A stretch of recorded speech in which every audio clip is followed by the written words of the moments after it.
Hello everyone, welcome to my channel. Today's topic of my video is beginners vanity cut and affordable prices versus moisturizer. This is primer, illuminating base of Swiss Beauty. I have two foundations, one for oily skin and one for the dry skin. This is for oily and this one is for the dry skin.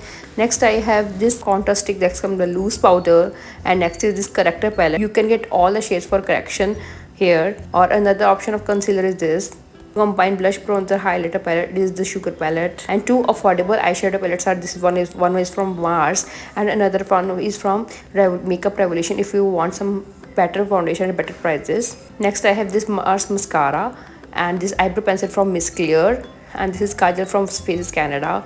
These are colored pencils from NY Bay. These are liners from Mars, and this is setting spray from Sugar.